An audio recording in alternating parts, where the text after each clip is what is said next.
Alright, meron ako ipoprovide sa inyo na video. So, ito yung video na yon. So, unahin na muna natin yung SPI-MP. So, kapag ka magre-read ka ng charging IC, ito yung lalagyan mo. Pero kung magre-read ka ng EEPROM ng baseband, ito yung ilalagay mo. So, ano yung kasama sa box niyan? Ito.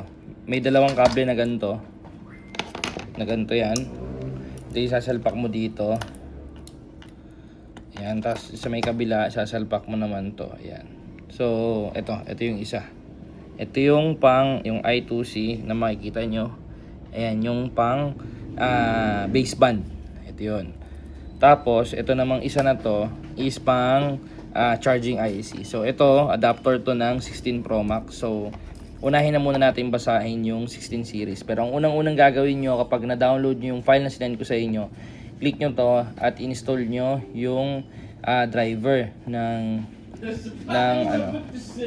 si Jepoy lang po yun. I-upload ko po ito sa Facebook. Ayan. Kailangan nyo pong makita to. Yung USB high speed serial A. Ayan. Meron po yung driver na nandyan. So, kailangan hindi siya naka question mark or yung may exclamation point. Kailangan may driver siyang nadidetect.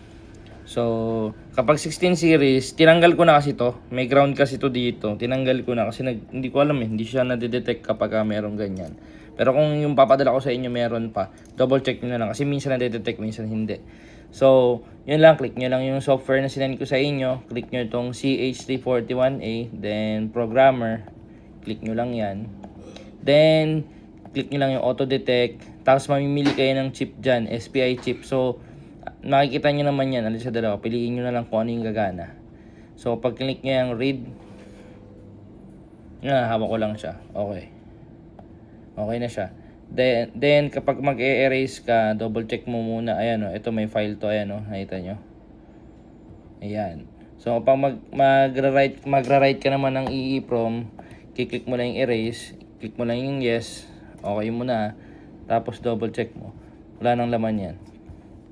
Blanco na to. Ayan, 'di ba? Walang nagbago. Click mo lang yung open, tapos desktop, yung sinend ko sa yung files. So, dump charging IC for iPhone 16 Pro Max ito. 16 Pro Max, same lang 'yan. So, click mo lang, then program, then yes. Then hintayin mo lang siya. Hawak ko lang siya, guys, Hindi naman matagal 'to makikita natin, read and write tayo para makita nyo na nag-success tayo ng write. Ayun. Nakita nyo? Ayun Ayun. May nabago. So, ganyan lang yung info nyan.